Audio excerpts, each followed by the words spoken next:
Coming up, Disney Cruise Line takes top honors in Conde Nast Traveler Magazine. Disneyland Paris enlists the help of a famous chef for a new Ratatouille attraction. And Frozen continues to make headlines at the box office, this time with a sing-along version of the film.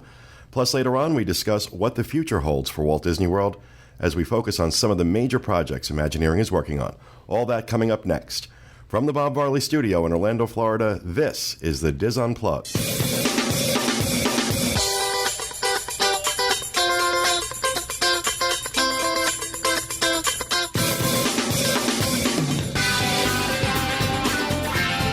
This is the DIS Unplugged, episode number 675 for the week of February 4th, 2014. The DIS Unplugged is brought to you by Dreams Unlimited Travel, experts at helping you plan the perfect Disney vacation. Be sure to visit them on the web at www.dreamsunlimitedtravel.com. Hello, everyone, and welcome to the show, coming to you live from the Bob Varley Studio in Orlando, Florida. I am your host, Pete Werner, joined at the table this week by my good friends, Dustin West. Hello. Sean Thompson. Kathy Whirling. Corey Martin. And back by himself, Craig Williams. John and Kevin could not be here today because after their safari into Africa for last week's segment, they contracted malaria. No, they just are under the weather and couldn't be here this week. So we'll all send them good wishes and hope they feel better soon. And we'll see them next week. It's always not taking nothing away from you guys, right, but it's always a little less when those guys aren't here. So. So I just want to point out that everyone in chat can see your teleprompter over your shoulder. The reflection. It looks like Star Wars over your shoulder. Yeah. Back to my. They can. They can. Oh, we have to put anti-glare on that. Yeah, I'm using a teleprompter for this. We didn't troubleshoot. Just because for those watching the video show, you watch every show and for the first 2 minutes of the show, I'm looking down at my screen because you're not going to expect me to memorize this stuff.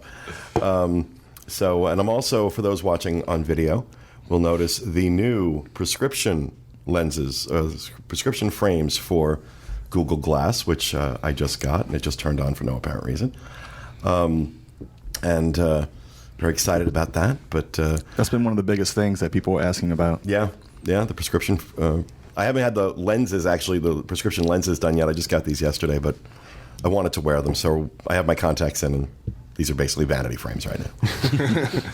All my frames are vanity frames, but with prescription lenses. Before we get started, I do want to just make a note of a big milestone for us. Today, it was 1 year ago this week that we launched our first live show. We went video. Yeah. Wow. It's February 5th, 2013. Oh, wow. So it has been 1 year. It has been. And it's been a great year. I mean, I think it's kind of exceeded our expectations, Dustin. I mean, in terms of what we thought working on it and kind of getting ready for that. And what I love about it is that, when we were planning it, we had a million different things in mind that, we thought might happen with it. And even like some of the technological things, and it kind of formed a life of its own, Well, the idea of having John do the news wearing a unitard from a trapeze was probably a little ambitious, but right, that didn't work out. But the whole kind of culture around the live show is more than I could have. And of course, with a live show, every now and then you have technological glitches. It's no edits, right? But that's been a blessing. Yeah. Not having to edit the show the way we used to, because when we were doing audio, we had the show edited because we could, really. And, but that would be sometimes, editing an hour show would take like 3 hours. Mm-hmm. And then having to listen to the whole show. Right. Over and over again. because at that point we weren't watching ourselves for certain things. No, well, that was the whole concept behind it when we were doing just audio, was that just kind of let everybody go. And I realized probably some spontaneity has been lost because we have to be careful that we're going out live and can't say some of the things we wouldn't normally say that we knew would be taken out in post. But overall, I think the trade-off has been great. with video. So just wanted to make sure that I acknowledge that 1 year ago this week. It's really cool. So, all right. In housekeeping this week, just want to remind everybody to, as we talk about YouTube, check us out on YouTube, the DIS channel, WDW Info. I'll have a link to that in the show notes page with this and everything else we discuss on the show, disunplugged.com. Go ahead and subscribe to the page so that Dustin and Craig can keep their jobs. Right. And, that would be nice. We would like that. Also, the Disneyland. I'm just looking at the reflection now. I can't help but look at the reflection. Oh, well, thanks for continually pointing it out so that now everybody else is going to be completely distracted by it. Also, the Disneyland edition of the DIS Unplugged. This week, Tom Bell continues his review of off-property hotels with a look at the Staybridge Suites. Plus, he has a chat with John Hennessy, founder of City Race and Race LA. And, of course, we have the upcoming DIS Meets to raise money for Give Kids the World, North Texas, I believe that's Fort Worth, March 22nd. The New Jersey Meet, April 25th through the 27th. Hershey Park in Harrisburg, PA, June 13th through the 15th. The Nova Scotia Meet coming up August 8th through the 10th. The Indianapolis, Indiana Meet, September 6th. Of course, the New England Meet, October 3rd through the 5th.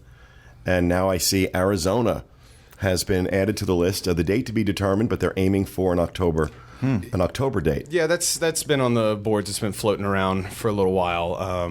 So just have to keep an eye on it and see what. I'd be really excited about that. I would love to get out to Arizona again. Been there a few times. Absolutely love it. Absolutely love it. It's beautiful out there. Give me an excuse to go to Sedona again. If you haven't been to Sedona, oh my Lord, what a great place. Some crazy people in Sedona, to be sure, but it's beautiful. People walking around hugging crystals and stuff. But, hugging crystals? Well, they carry these crystals, and it's very new age. It's a very new age. It's a very spiritual place. And, and I'm not knocking that at all. Just saying that, be aware of that if you go to Sedona. Because even the homeless were very new age. So, not that there were a lot of homeless in Sedona, but we saw a few. But some great places to eat, some great shops, some really unique. And it's just beautiful. It's like being on Mars. Everything is red. I know. It's beautiful, though. Absolutely gorgeous. We did that. Our first time there was with the Adventures by Disney. Well, it's Cowboys and Canyons is what it's called. And Southwest Splendors is what it was called a few years ago. I gotta say that's a more appealing title. I don't know. Southwest Splendors? Yeah. Than Cowboys and Canyons. Yeah, that sounds like Cowboys and Canyons sounds like a gay porn film. But I was gonna say it sounds like a Touchstone film, but well, see where your mind goes and where my mind goes. But so yeah, I'm very excited that Arizona. I'm excited for all of them. I really am. And I know I'm trying to reschedule this surgery so that I can make all these meets and trying to get it done before that'd be good. the Texas meet. So, because the doctor said, he doesn't want me traveling for a certain number of weeks. After I have it done, I just got to bite the bullet and schedule the damn thing and have it done. But I have no feeling in my right foot, so it probably would be a really good idea to do. But that's all I have for housekeeping. Do we have anything else? I do not. No. Anyone? Bueller? Anyone? Oh, I'll just add a quick one. When I did my NASA social 2 weeks ago, one of the people that were on the social was a podcast listener, and her name's Amanda. So, hi, Amanda. Oh, that's cool. And Sean got Sean met somebody. I saw that come up on Twitter or in an email somewhere. You met somebody in the park. Oh yeah, that was really nice. I was just in the park last week, Magic Kingdom, and we went into Starbucks and got a coffee, and then I came outside on Main Street, and a guy came up to me yelling my name, and he was super nice. It was really nice to meet him. I guess he was from Utah. And Sean is easily startled too. Oh yeah. So you have to if you see Sean in the parks, you really need to approach slowly. Have your hands showing. His fight or flight instinct will kick in. I probably looked a little startled because he wrote that in the email, but I wrote back to him. He was a super nice guy, and it was nice to meet him. But yeah. Oh, and of course we have to make sure we mention you and Craig just did another edition of your very popular Universal podcast. It's really popular in Korea. Yeah, you're going to hear us cracking jokes about that. But, a couple months ago, Craig put up a video clip of Let It Go from the World of Color show at Disney California Adventure. And, it did pretty well. It was getting some nice views. And then we noticed like a couple of weeks ago, all of a sudden, it had like 120,000 views. And apparently it got picked up in South Korea. Well, the movie came out, right? So the movie was finally released in South Korea. And so everyone was going online looking for related videos, and they found this one, and they loved it. So. I was seeing the comments come in. I'm like, we've been were all in spammed. Korean. All the comments were in Korean. And not that there's anything wrong with that, but, we can't answer you. Yeah, it was really cool, though. That was really cool to see, all of a sudden this just crazy spike in traffic from South Korea. I'd like to put some of those comments into Babelfish or Google Translate and see what comes up and see if it, Well, because they never get it, they translate literally in those things, so it's always kind of funny how they come up. Really cool app now for Google Glass, where if you're in a foreign country and you have this app running in Google Glass, you look at a sign and it translates it into English in real time. Wow. And it'll do Spanish, French, Italian, Portuguese. Does it only recognize certain fonts or something? I don't know. It has to be big. Like you can't hold it up to a menu and try to translate the whole menu. It has to be like bigger signs, and you don't even have to be connected to the internet. It's all built in. Oh my god, that's really cool. That's crazy. Wow. Yeah, they've been doing a lot of really cool things with Google Glass. Yeah. And for those listening, I am actually wearing my Google Glass now. But you can go out to YouTube and see it, right? If you'd like. Unless you don't have a computer. But if you don't have a computer, how are you downloading the show? Well, you could have a smartphone, but then you could go to YouTube there too, because you can get to YouTube on a smartphone. So I'm just saying, you don't have to watch, but and leave us comments in Korean. Yes, if you can type in Korean, please leave us a comment in Korean. We would like that. We won't know what you say, so you can say anything you want. No, never mind. Annyeong. So, all right. Anything else? I just wanted to mention that man's name was Raymond. I forgot it when I was talking about him, but it was nice to meet you, Raymond. So. All right. Then we are going to turn it over to Dustin with the news. Okay, I will try to do this justice if I can get this. Well, yeah. You can start by reading. I can start by reading. Well, our first news story is Disney Cruise Line takes the top honors in Conde Nast Travel Magazine. The readers of Conde Nast Travel Magazine have recently ranked all the ships in the Disney Cruise Line fleet, the top 5 in the 2014 edition of the Reader's Choice Top 100 Ship Awards. The Disney Fantasy came in at number 1 in that list. Conde Nast Traveler readers hit the 7 seas for 39,473 different sailings this past year, and they've shared all their experiences in the annual cruise poll. And then they have a big long list of, 20, the top 20 here. And like I said, it's the Disney Fantasy is number 1, the Disney Wonder is number 2, the Disney Dream is number 3, and then there's a celebrity ship. You gotta wonder about that. The Wonder number 2 and the Dream number 3. Does it have to do with itinerary? I mean, It might. But also, the Magic was recently rehabbed, so I don't think it's taken into account. I don't think that would be new. that many sailings went out. Because the Magic was number 5 after the Celebrity Eclipse. Exactly. Celebrity showing up. Through number 8, celebrities there. And then what's interesting for me to round out the top 10, the Independence of the Seas on Royal Caribbean beats out the Oasis I don't know and the how- Allure. Well, I mean, It's 10 and 11. I don't know. I don't know. I don't get that. I mean, really and truly, the Oasis and the Allure are stunning ships. They really are. To come in at 10 and 11. Service level on the ships is amazing. All right, food in the main dining room the last couple of cruises I've done on the Oasis was much better than Right. it was the first time. So, it might have been a one-off for me that first time I was on it. But food in the main dining rooms was much better, but food in general was phenomenal. Options for food were phenomenal. Staterooms are beautiful, very big, bigger than they are on the Freedom class ships, which the Independence, I believe, is one of the Freedom class Do you think it's ships. because of the size of the ship? I know for me, I prefer the smaller ships. No, give me that. I But do like you the think it's space. public opinion? I mean, if these were reader voted, do you think it's because of the size? Well, they're wrong. And they're all wrong. Yeah. They're all wrong. But, the highest Royal Caribbean rated here was an 85.6. on the independents at number 9, which, I mean, we've always said that, Disney is usually rated in the luxury category. Celebrity certainly is a luxury line. Well, the Disney Fantasy is a 91.2. That's the highest grade that any of them got. Yeah. So they're not 100. Well, I don't think anything's ever going to get, 100. Nobody's going to be going to get all those people to say fabulous things all the time. The highest category was service with a 96. This is overall for Disney Cruise Line. And the lowest was excursions. Yeah. At 83.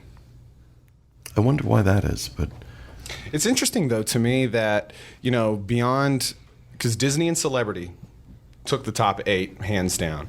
And it's interesting to me that the next line in that is Royal Caribbean. I mean, I think there is kind of an opinion out there that maybe Royal Caribbean could be more of a budget cruise, not to the point of like Carnival or anything like that, but compared to Disney. Well, we've said this many times before, Royal Caribbean as an alternative to the price point of Disney is something to really consider, because it's you have nice ships. They're just not up to Disney standards. I'm not going to sit here and say that, but they're more than acceptable. It's not like you're traveling on a garbage scow. Stateroom, their staff is wonderful. A lot of different things to do on a Royal Caribbean ship versus a Disney ship. Kid services are there and probably better than all the other cruise lines, but certainly don't hold a candle to Disney. Yeah. No one ever will. But, if it's a matter of cruising or not cruising, and you can't afford the $3,000, $4,000, or $5,000 that Disney is charging for a stateroom, you get the same itinerary on a Royal Caribbean ship for half that. Oh yeah.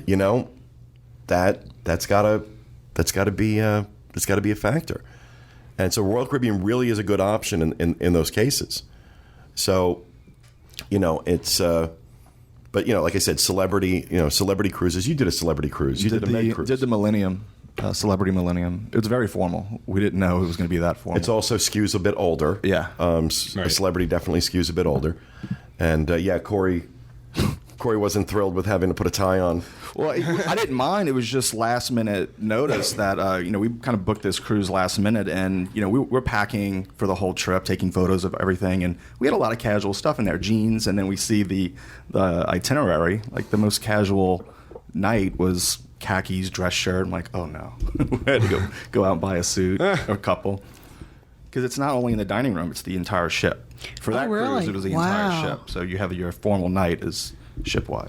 Jeez. See, it was nice though. It was. I enjoyed it. I wouldn't enjoy that.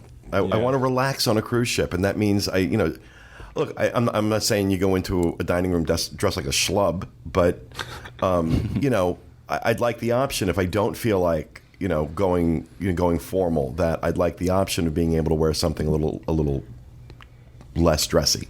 I think on Royal Caribbean, I think the people actually dress nicer than what I've been seeing on the Disney. On Disney, cruise. I agree with you.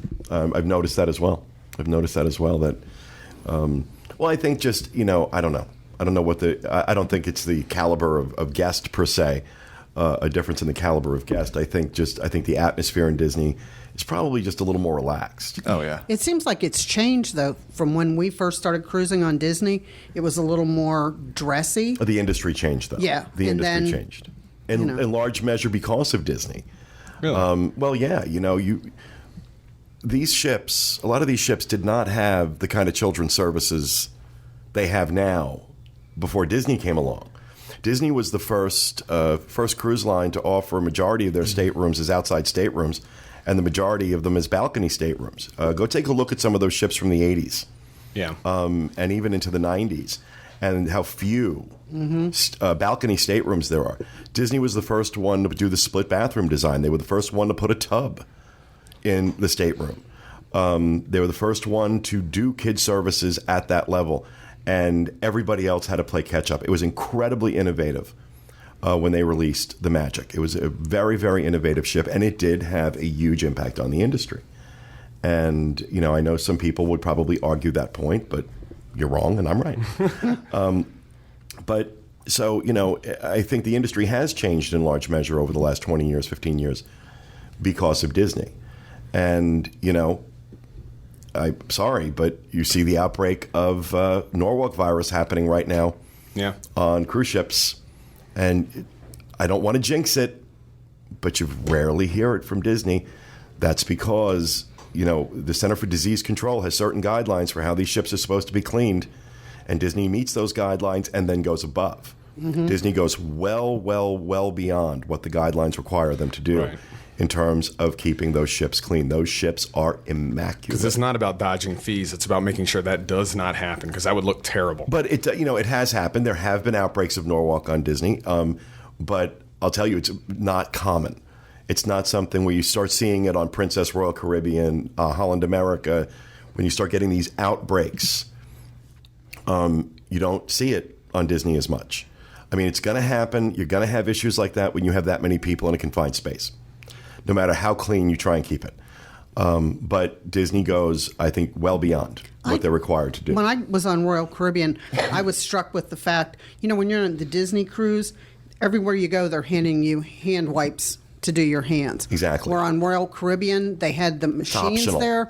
And it's like, I sat there the one day when we were in Central Park, and how many people just walked right past that? Right. And the cast members manning like the front of the restaurants with the hand wipes on Disney are like linebackers. Yeah. Well, you are not getting past them. You try and get past them, they will chase you down and hand you one. Here, thank you. I'm just walking through. No. But you know what? When somebody is handing you that, it's just so easy. Yes, it's just so easy.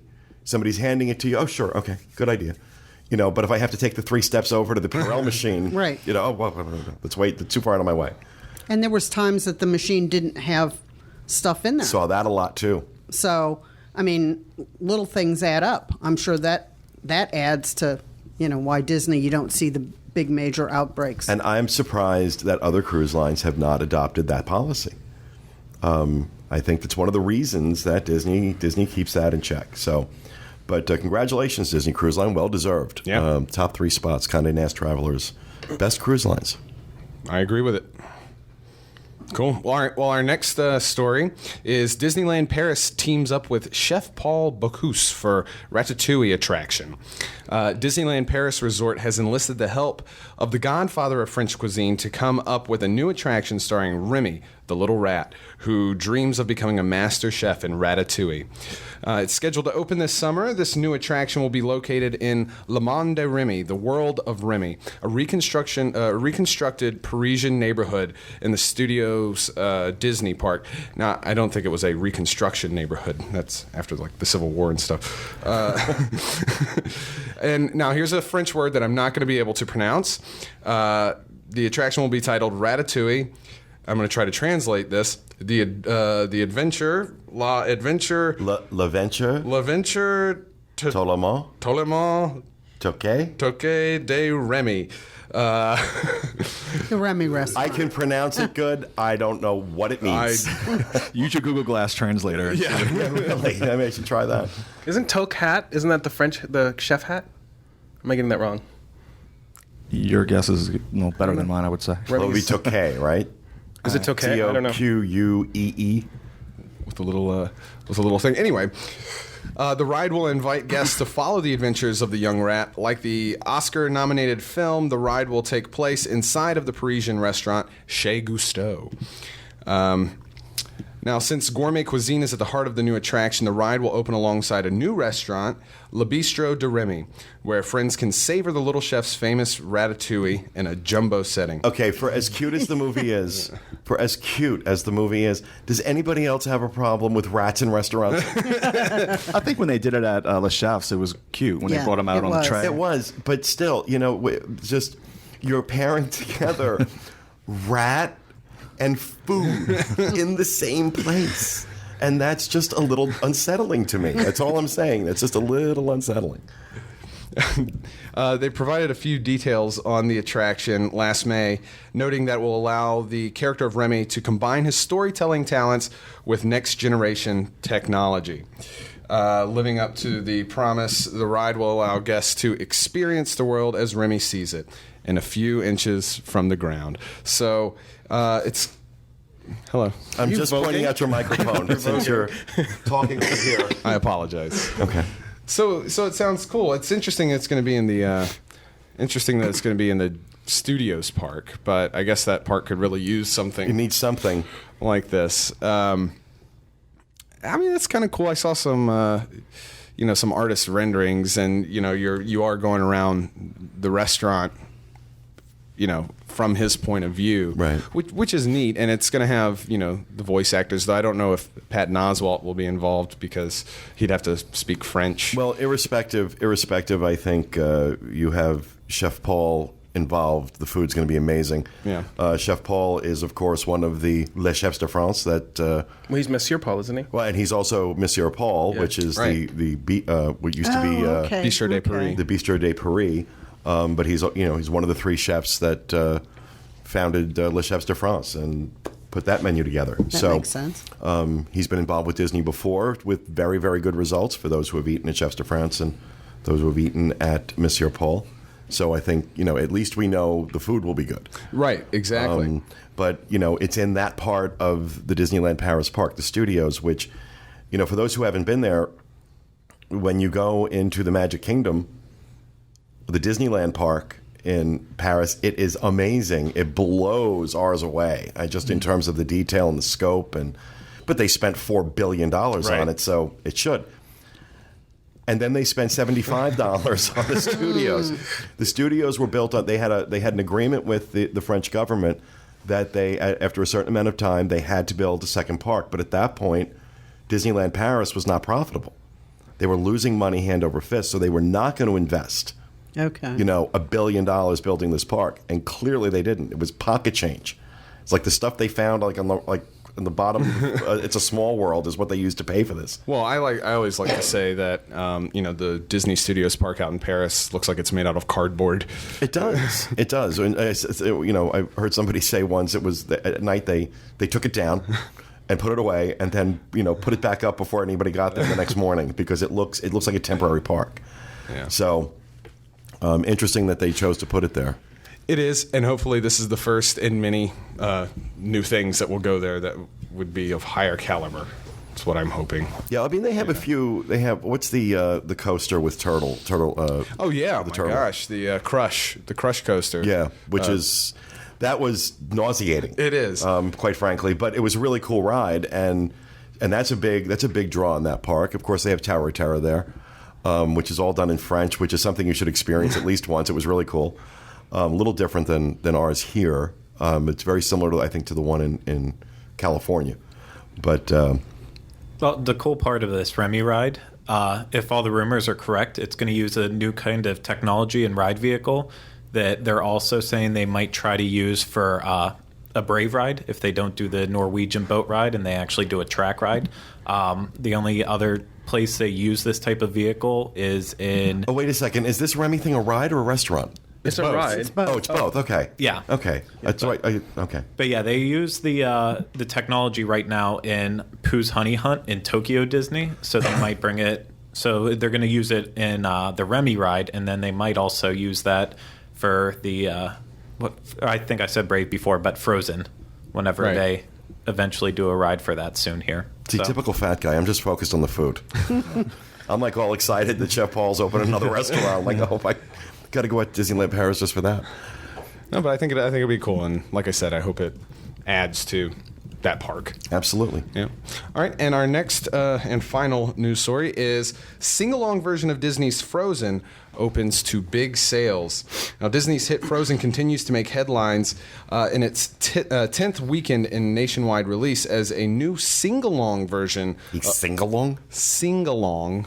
Did I say? You're Jewish from Long Island. Sing-along. Sing-along version of the film sparks renewed interest among moviegoers. Frozen is #1 at the North American box office, where the sing-along is rolling out in 2,057 theaters. The film's total location count was 2,754. That's been the #1 seller on movie ticketing service Fandango for 3 days, which will be even more than that by now since this news article came out. And so basically what it is the movie Frozen in the theaters with the sing-along song bouncing head thing. Because that would be enjoyable to listen to people that couldn't carry a tune in a handbag. Well, now. Obviously, I went to this No, you didn't. on opening night. I Yeah, can it's at listen to 10:30. Idina Menzel, or I could listen to the lady next to me. How was it? It was fantastic, actually. We went. Oh, and you had- weren't kidding? No. I saw Were you on Twitter. drunk? Yeah. Have to be for sure. I saw you were tweeting, but I never saw what you said afterwards. Yeah, I was tweeting. So we went and had a few beers, and then we went to the 10:30 showing, and it's in the huge theater, theater number 2 at downtown Disney. Oh, so it was like Rocky Horror Picture Show for you. Sean was down in front, not only singing along, but acting out the movie. Kind of. We Throwing actually, things at the screen. We actually set up on the top balcony, 3 floors. So we set up on the highest floor, and it was great. It was hilarious. Everyone clapped. They sang along. It was mostly teenage girls, but whatever. What was it, like a little snowflake going over? Yeah. So in the songs, they had the words at the bottom, and then a little snowflake It's like karaoke. would go. I mean, it was great. It's a brilliant idea to extend the life of the film in Oh, theaters. yeah. Mm-hmm. You know, you know what? It's such a simple thing, but you know, it's probably going to generate another $50 to $100 million for this Oh, absolutely. film. I hope that they go back and do it to other movies. Yeah, I think we're Like going to see Little more Mermaid, of Beauty these. and the Beast. It's a- such a smart idea. It's a complete way to renew that box office. I think they should do this with John Carter of Mars. So, I loved John Carter, by the way. I loved that I like movie. the I movie, thought that was too. a great movie. would you And- recommend? Because I haven't seen Frozen yet. So, would you recommend? Oh, absolutely not. seeing the See the regular. bouncing snowflake, No. or see the regular version and then? See the regular version, then listen to the soundtrack 80 times, and then go back and sing the words that you have memorized. And so you didn't Okay. even need the bouncing snowflake. Now, do you think this is going to have like a lot of kids? Well, that's why we went to the 10:30 one. Yeah, because during the day it's going to be all kids. And Right. I think it families. should be in 3D too. This was The word just come right out at you. like Star Wars, Yeah. or a teleprompter. Shut up. It's my fault. Hey, yeah, it is your fault. You're the producer. You're supposed to spot this stuff. Can't we put a little So nice we spent 2 hours doing pre-production. Just move that postcard, actually. Yeah. Well, hold on. Just cut back to me. No, the other way. There. I'll just do the show like that. Okay. Let my head block the glare. Well, that's it for the news, I suppose. Okay. Unless anybody has anything to add to the Frozen bounce along. Well, it's earned more than $820 million worldwide and has become the second highest grossing non-sequel animated film of all time, only behind Disney's Finding Nemo. It also ranks number 7 among all animated films. You're so good on the spot. I know. I just pulled that right out of my head. All right. Well, thank you very much, Dustin. We're going to move on to rapid fire, and we're going to go to Dustin. Okay, so that's not that. Okay. My first one is Edwin McCain is going to be performing at February's Velvet Sessions. Now, And can you tell me who this is? no, I can't. But Edwin McCain? Who is it? He has that one song. Oh, well, okay. Hold on, Sing it for us. I don't know. And his next performance is going to be the lobby of the Red Roof Inn on 192. No, I've never been to Velvet Sessions. They do this once a month. Yeah. It's just one artist. It's usually the last Thursday of the month, I believe. Yeah, this is going to be Thursday, February 27th at 6:30 p.m. and that's in the lobby of. Can someone tell me who this man He is? sings that song, I'll Be Your Crying Shoulder. Oh, is that who that is? Yeah. Yeah. That's not. There's that one and another one. I don't know other ones. Well, apparently there was a lot of jumble on who was going to be there this month. Some people canceled and stuff. So it's now official. It was what 97. I'll Be came out in 97. I love Wow. that song. I don't know those details. Can you name a Daughtry song? Yeah, there was several. I think there was some bitterness from Corey. Oh, that's right. Last week there was some Daughtry. That's hilarious. Yeah, in the Universal show. I remember the one, I'm Coming Home or something. You probably remember that because it was, I think, On one of American the- Idol. or something. American Idol. Yeah. I think a lot Corey's a of people big know. Daughtry fan, and Sean and Craig are apparently not, if you watch the Universal show from last week. So that's what we're talking about there. I tell you what, though. And as soon as I saw that, I'm like, oh, Corey's going to have something to say about that. Tell you what, he's not my favorite artist. It's not the style of music I usually listen to. But me and Corey went to a concert about 2 years ago, and man, he can put on a show. I'll tell you that. If he's local, I'll go to the concert. Yeah. I'll be there Saturday, Universal. Well, you aren't going to miss him then because he's on Friday night. Are you sure? Yeah. Okay. Well, Pretty then sure. I'll be there Friday. I think. I thought, no, he's there on the 8th. Isn't that Saturday. Yeah, Saturday. Is it? Saturday. Oh, well, I would have missed it then. Yeah. So Edwin McCain at Velvet Sessions. Wonderful. I also have another rapid fire. Since John's not able to be here, he had one that he wanted to talk about, and that's a new website to check the balance of your Disney gift card. It's DisneyGiftCard.com. Now you can purchase them there. You can check your balance, and you can order different designs and stuff like that, and get them mailed to you. I'm sure they could probably mail them to the resort too, I would imagine. I haven't checked that, but. That's pretty cool. Now, if you have gift cards just laying around, you don't know how much is left on your balance. You can go to DisneyGiftCard.com. Awesome.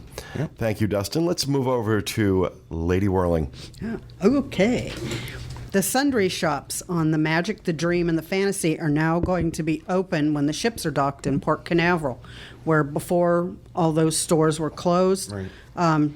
The store is going to be closed during the muster drill, but now Who's It's and What's It on the Dream and the Fantasy is going to be open from 12 to 8:30, and Quacks on the Magic will be open from 12 to 6:30. They haven't set this up. You can't do this on the Wonder just yet, so I'm sure after it goes through a dry dock or whatever. But you'll be able to get sundries, toiletries, pool items. If you need goggles, sunscreen, you can get it on the ship now instead of thinking, oh, I forgot it. Now what do I do? So you'll be able to get it when you get on the ship. That's cool. I don't know what the restrictions were before that kept them from doing. I know they had to be in international waters, but seems like they've worked something out. Yeah, normally they're not allowed to have their shops open when they're docked. Same thing with other ships and casinos. They're not allowed to be open while they're in port. They have to wait till they get into international waters because they're not charging you tax. Okay. So I imagine they'll be charging sales tax. But these little shops you wouldn't think would make that much of an impact on. Doesn't matter. State of guess. Florida wants their sales tax. They don't charge an income tax, so they're figuring, I guess. I mean, that can be convenient for some people. Again, it also gives you something to do, in those 4 hours or whatever before the ship takes off. If you need to go grab something, now you can probably buy a couple souvenirs there too, I would imagine. So yeah, they had like T-shirts and stuff in those little shops, but like especially sunscreen. If you get on the ship and realize that you packed it in your suitcase, you're sort of out of luck. Where now you can go to the store and pick it up. Awesome. Thank you, Kathy. Mr. Martin. Valentine's Day is next week, and if you're going to be on Disney property, we have a whole list of things on the website of suggestions for you to do. I'm not going to read through all of them because there are some pretty cheesy ones. So I picked 3 that I liked, and I had Julie pick 3 that she would like. Okay. It's kind of bizarre that all of mine involve being in the room. One of mine is the relaxing outdoor hot tub at your Disney resort, or better yet, stay at a Disney Vacation Club resort where the 1 or 2 bedroom villas have a jacuzzi, a hot tub in your room. Also, order flowers, champagne, or wine, or a unique Disney keepsake through Disney Florist. If you need flowers, and order a romantic room service meal in your room. They all involve being in the room. But these can be combined with Julie's. Surprise your loved one with a spa treatment, or better yet, schedule a couples massage. So you can do the couples massage, then go do everything at the room. The other thing you can do if you really want to surprise your wife or your husband for Valentine's Day is absolutely nothing. Do nothing. Surprise. I didn't do anything Surprise. And she also said splurge on a once-in-a-lifetime meal at Victoria and Albert's. We've never done that before. So that you would have be, to do that. That's a really That would be something place. really cool to do, and also enjoy a specialty cruise, a fireworks cruise. So all of her things can be followed up by hot tub and more food, room service. There are some other ideas at Discovery Cove. They offer like some add-on packages if you want to do something special there. In Portofino Bay Hotel, they have a Harbor Nights Romantico 2014. So if you're at Universal, there are some options there too. So we have a whole list. Like I said, some of them are cheesy. Some of them are pretty funny, but go check them out in the events section of our site. Excellent. Thank you, Corey. Jonathan. All right, so Jeff Alves just sent me this breaking news that the Ziti sisters will have their final performance in Epcot's Italy Pavilion on February 22nd. So those are the ladies in red. Oh, that come out and perform. Yeah, I've never really watched them too much, but they always draw a huge crowd. Yeah, they do. Why? I wonder why they're I'm not getting sure. rid I of them. don't know They if need it's to a make- contract thing or if it's They have to make more time for Sergio, the mime. you know his name.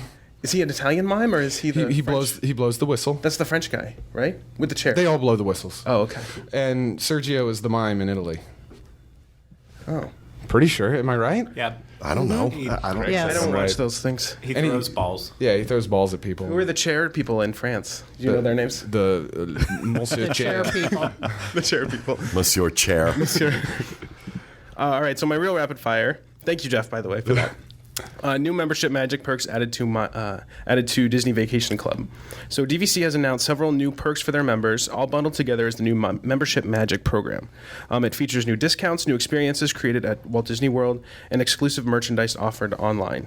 There's a summer sailing for the annual members cruise in August on the Dream, and 2 member exclusive ABD trips in New York City and San Francisco. In the future, opportunities in California, Hawaii, and at sea will be offered. Members will be able to learn about all of these at dvcmember.com.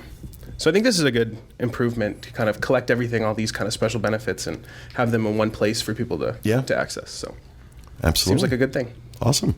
All right, thank you, Sean. Gregory. Nothing? Malcolm Smith was here yesterday. Who is Malcolm that? Smith? He was the Super Bowl MVP winner for the Seattle Seahawks. So that was cool. Did you all enjoy the Super Bowl? I like the commercials. I guess that's enough. I mean, the commercials. And what's up with Denver's uniform? They want to be seen from space? With that orange? I didn't watch it. There were no gay people picking up those uniforms. I'm telling you But that right Seattle now. had the bright green. Well, that's better than that traffic cone orange that Denver was wearing. But See, I used to always. Look that's all I care about. I look at that. you I'm look like, at that. What are they wearing? I used to look forward to the commercials, but now with Facebook and everything coming out before the Super Bowl, I've seen every That's single true, one of too. them. I'm like, oh yeah, check this one out. It's going to be funny. But it was boring. It really was. All right. Well, And I was just going to add that, boy, I forgot. Walt Disney World has wow. has Senior quit- moment? Yes, has quit annual pass testing with the Magic Bands and My Magic Plus.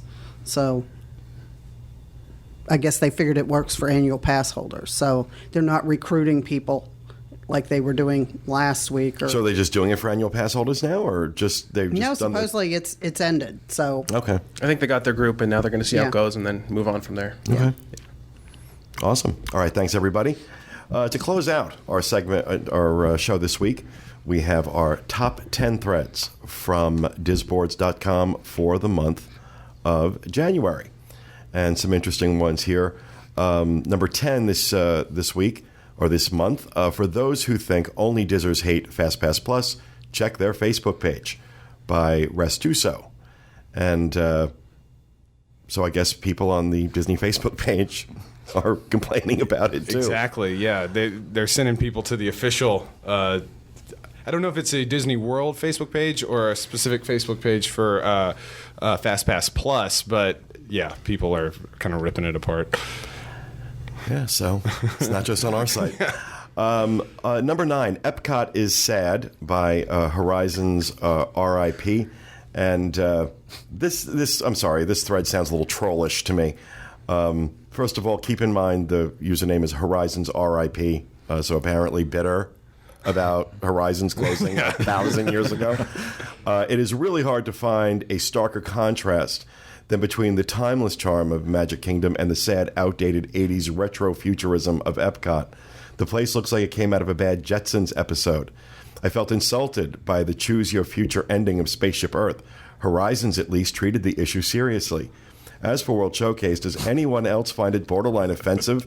Mariachis in Mexico, pagodas and Forbidden Palace architecture in China. Can this person Skype in? And of course, people on the boards Of course. Disagree. disagree. So we'll let them speak for themselves. I understand where he's coming from, and I think a lot of it is. I And understand. Horizon. However, it Look, just seems a little crazy. I was sad too when they closed Horizons, and I loved Horizons, but Horizons was it was outdated retro when it was opened. But it's classic. But of course it's classic. I'm not saying that, but I think, I'm not supposed to talk about it. I saw something. Never mind. One of the things I think is true is that, there's enough changes over the years. I was looking at some stuff from about 15, 20 years ago when I was coming to Disney World. And how many things are still very, very much the same. Yeah. But also there are things that are different. There's enough changing over time that it's still interesting and fresh in a lot of ways. But also enough things stay the same that you have that nostalgia. Mm-hmm. I don't want them to do anything. I wouldn't want them to do anything significant to Future World. Even Figment? That they need to address. But they putting Mission Space in, the update to Test Track, Soarin'. These are all within the last decade. And the cool thing about those attractions and where they're going with Future World is that, unlike when it was first open in the early 80s, these attractions are less and less about what the future might look like, and instead using real-world technology that exists now to project a not-so-distant future. Like a future from 10 years from now, as far as. And I think it was done, and I also think it was done very stylistically, and I love what they did to Spaceship Earth. So just get over it. Horizons is closed. Okay, it's not coming back. Move on. It wasn't a realistic ending. Okay. Number 8, yes, touring Cinderella's Dream Suite was amazing. One of the top threads of 2013. Still going strong.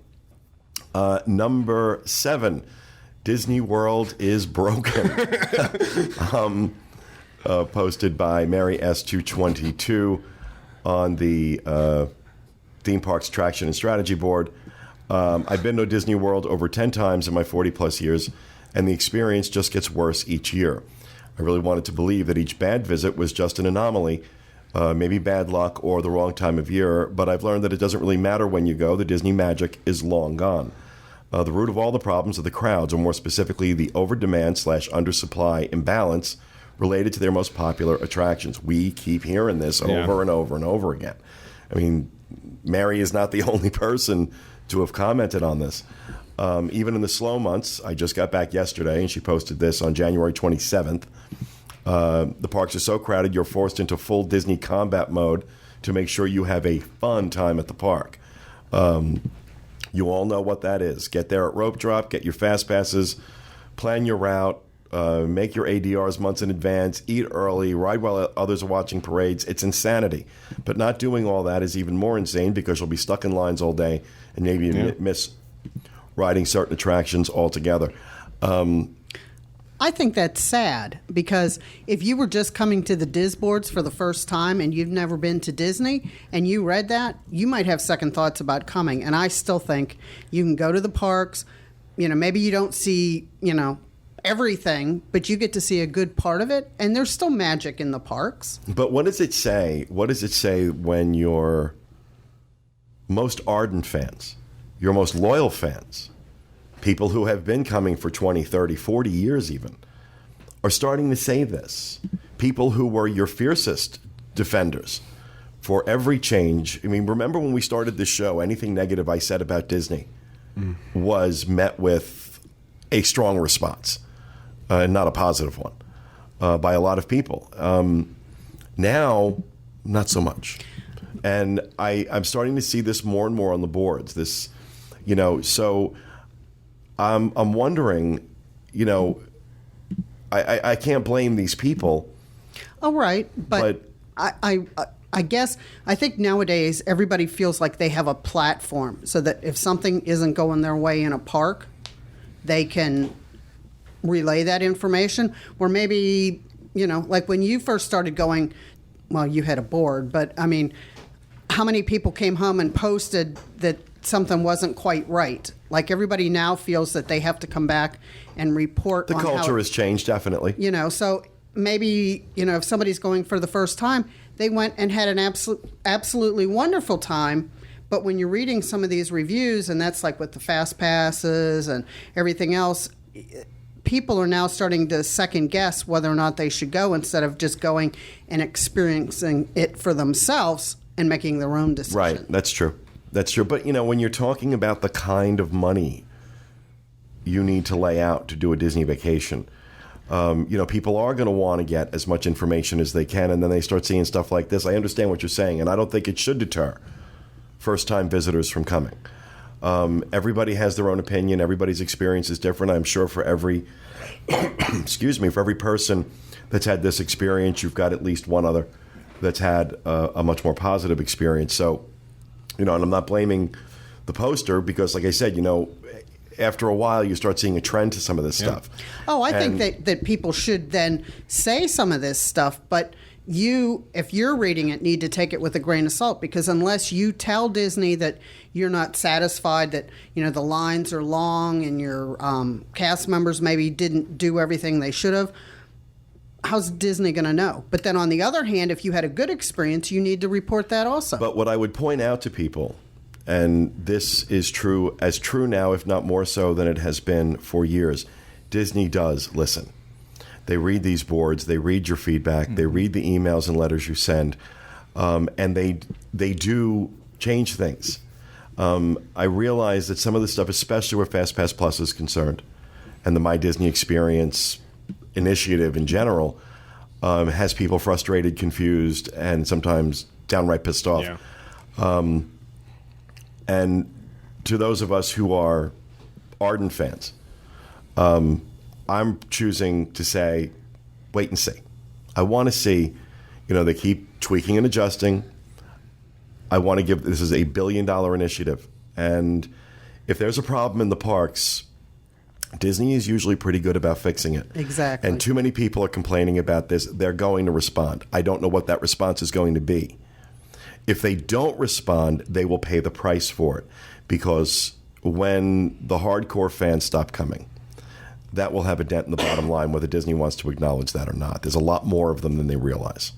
And, think back to like the first time you came. The first time I came, I really didn't get it for a couple of days. Right. But just think how different my life became because I came to Disney. And just think, Amen, sister. We all agree. There's a lot of people that would miss that opportunity if they went by all the things that Disney World is broken. Come give it a shot. And then if you didn't have a good time while you're here, say something. Go back on a message board, but don't scare the people away from coming. Yeah, and I I see it. I don't see it as scaring them. Right. away. I don't see it Well, as you know what I mean. I see it as managing people's expectations. So when they do come, they say they can look out for these things. But there's been so many threads I've read lately on the DIS that people that now we've decided to pack it in. We're not coming back anymore, and that's sad. It is. Well, we have one of those threads coming up too that we're going to read in a second. Our number 6 thread, Free Dining 2014. By Britt Mario 4, and it'll be coming. We just don't know. I'm assuming. Now that's something I wish they would change up a little bit, because it seems like when it first started, and they had a lot of things on the menu to choose from. Now it's gotten to the point like every restaurant's pretty much the same. Yeah. I think they need to. Well, it's funny. I was thinking about this. I remember back in right after 9/11.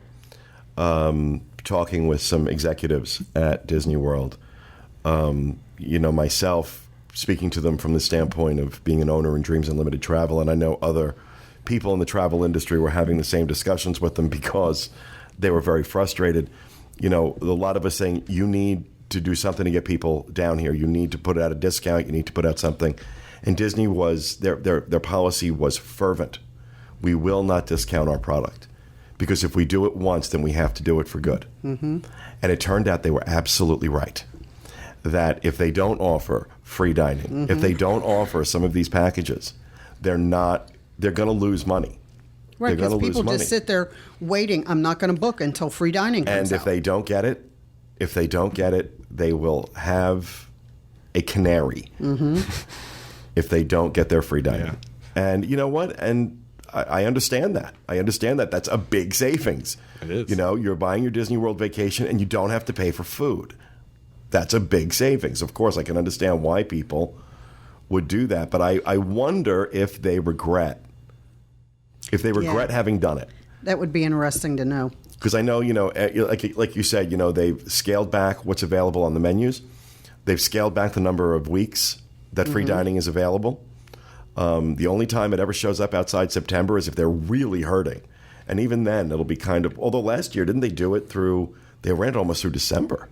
Didn't they? Year before last, I think. Year before last. Yeah, that it was all the way into December, and you're like, wow, geez. Yeah, there was... I mean, it was big. But, interesting. We'll see. But they're going to release free dining. When, I don't know, but it'll be in September.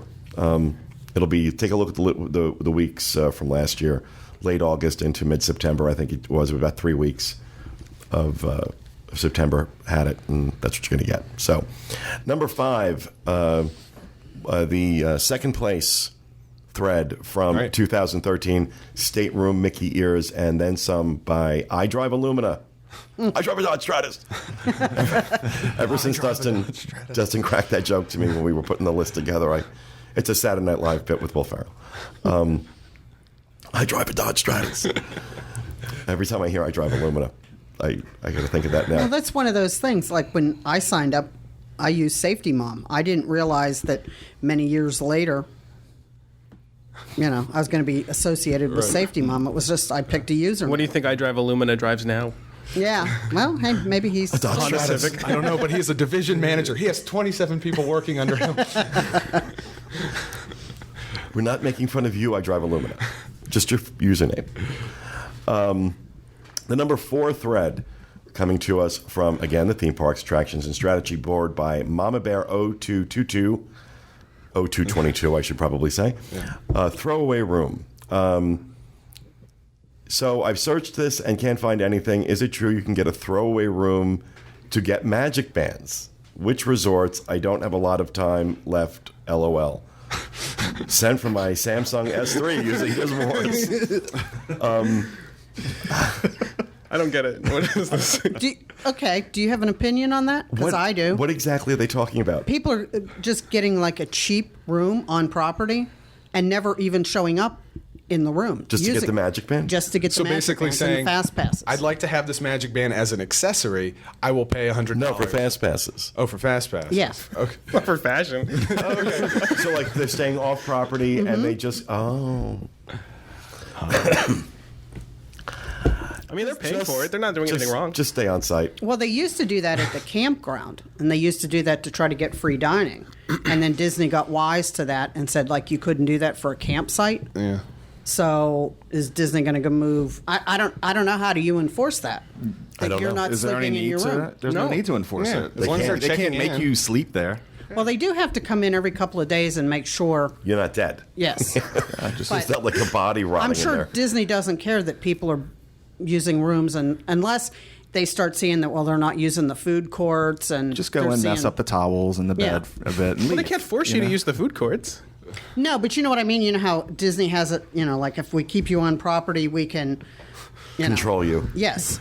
And now we can track you. Well, that's what the magic band's Kathy, your for. face is going to be on a wall in there. Say, look out for her. She's coming in. She's not eating at the food courts. Well, see, I don't know. Again, I wasn't really familiar with this practice. So, you know what? If you're paying for the room, you deserve to get the magic band. That's true. You're paying for the room. It's not... Well, the argument that a lot of people were using is, so you get the room, but I wanted that room, and I'm going to stay on property, and I'm going to go to the food courts, and I'm going to do this. Right, but I have money, and I got there first. Right. Yeah, That's the age-old discussion. It's you know what? Oh God! Well, is this going to turn into another? Yeah. 5 people in a room, strollers, pool hopping. Yeah. pool hopping. Yeah. This is all the earmarkings. It has all the earmarkings of that. Number 3, I'm guessing our family is done with Disney by it is. Postal 68. Scary name. Yeah. Again, theme parks attraction. The people on the theme parks board are very angry. They're going postal. We have been giving Disney our vacation dollars for 3+ decades. In those 30+ years, and I would say about 35 visits, we have never done a single rope drop. We are not rope drop people. Vacation to us is not getting up and running to a park at 6, 7 a.m. so we can do what we paid for. Now with this horrible FastPass Plus system, we will be lucky to do one headliner attraction a day. Standby lines, as I predicted, are growing and slowing to the highest average levels ever. Disney only wants you in their parks to spend money on food and souvenirs and soon fast passes, not to see their attractions. I'm sorry, Disney. It was a good run. Thanks for the memories. And then in parentheses, how soon will someone post, quote, good, less wait time for me, or don't worry, someone else will easily take your place. 3, 2, 1. Why don't they just go to Disneyland? You could see all the same stuff with shorter waits. Oh, okay. There's a sell right there. There's going to be a hit taken out on you from some people. It's, I'm not gonna judge anybody else's opinion if that's how you feel. Right. I can't say you're wrong. It's not how I look at it, but Do I need to change? But the if color people scheme that? on the boards had that attitude, we'd have about 11 posts. So but it's sad. It's sad to hear stuff like that. But I do think, I'll be honest with you, over the past, what are we going on? 17 years. It'll be 17 years I've had DIS boards this year, and the number of times with changes I've heard people say I'm never going back. They go back. It happens every time the ticket price increases. So ticket price increases. It's too expensive for me now. We hear this. And I think some people may not. But I think it's just, I think it's a little hysterical, honestly. Yeah. And that's coming from me, okay? That's coming from me. If I think it's hysterical, then wow, okay. But... and maybe after 30-some years, it is okay to be tired of something. And it's not just because of what's happening at Disney. It's because you've come here how many times, and now you're done doing it. Well, I also think part of the problem is that people have... Oh, my gosh, we're overtime. I'm surprised. People have a set idea of what they want to do when they come. And I think one thing that really struck me from last week's segment with John and Kevin doing the meat and animal expert for lunch at Sanaa, was Kevin saying, this renewed my passion for Disney. How about trying to do some different things? Yeah, do something new. If some of this theme park touring that you've done 35 times over 40 years is getting old and difficult for you, there's other things to do. Maybe try taking a different perspective. And maybe that, I'm just suggesting it. I'm not saying you're wrong if you don't. I'm just saying, there are other things to do too. And you can, if you want to make something work, you can make it work. Spice it up. And I would say we were at Epcot last night, and I realized this is like the slower time of the year, but we were in the food court, and I says, let's just see if I can get a fast pass for Soarin'. And there were still fast passes, that I would have had to wait like an hour and something. So you can get it. Yeah. So, all right. Number 2, FastPass Plus basic information, attraction list, and suggested priorities by Mesa Boy 2. And the number 1 thread on disboards.com for January 2014, the Walt Disney World Vacation a Day contest by Wed WDW, and that was a very popular thread. Yes, it was. So that does it for our top 10 list for January, and that also does it for this segment. We hope you enjoyed it. We'll be back with you again next time with another edition of the DIS Unplugged. Thanks for being with us, and remember, stay out of the damn lakes. Bye.